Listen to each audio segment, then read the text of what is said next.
Praise lord. మత్తయి సువార్త 19వ అధ్యాయము 3 నుంచి 6వ వచనం వరకు ధ్యానించుకుందాం. ఇక్కడ పరిసయ్యులు యేసు ప్రభువారిని శోధించాలని ఒక ప్రశ్న ఇస్తున్నారు. అయ్యా, ఏ కారణం చేతనైనను, ఏ హేతువు చేతనైనను పురుషుడు తన భార్యను విడనాడుట న్యాయమేనా? అది ధర్మమేనా?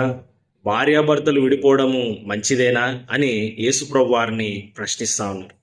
అందుకు యేసు ప్రభువారు సృజించిన వాడు అంటే దేవుడు ఆది నుండి వారిని పురుషులుగాను స్త్రీగాను సృష్టించెను. వాళ్ళు కలిసి ఉండాలి, వారు ఒకరినొకరు హత్తుకోవాలి. ఇందు నిమిత్తము పురుషుడు తన తల్లిదండ్రులను విడిచి తన భార్యను హత్తుకొనును, వారిద్దరును ఏక శరీరముగా ఉందురని వారితో చెప్పినాడు. హల్లెలూయా. వారిద్దరు కూడా ఇక ఇద్దరుగా కాకుండా ఏక శరీరంగా ఉన్నారు కాబట్టి దేవుడు జతపరిచిన వారిని మనుషులు వేరుపరచొద్దని ప్రభువారు ఆ పరిశీలకు జవాబు ఇచ్చినారు. దేవునికి స్తోత్రం, మహిమ కలుగును గాక. ఈ రోజుల్లో కూడా చాలా మంది డివోర్స్ తీసుకుంటున్నారు.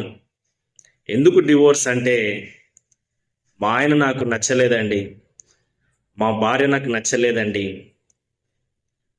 ఇంకేదేదో చెప్తా ఉన్నారు, ఇంకేవేవో చెప్తా ఉన్నారు కారణాలు కదండి.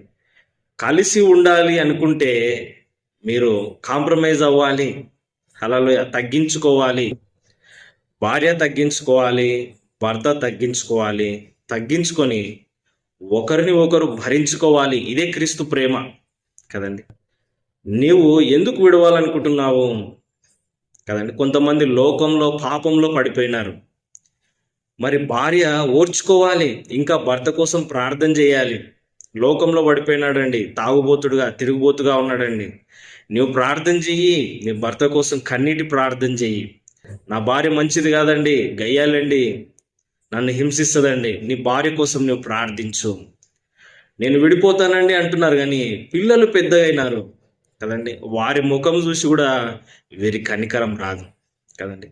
పిల్లలను చూసి అయినా సరే భార్య భర్తలు తగ్గించుకొని కలిసిమెలిసి ఉండాలి.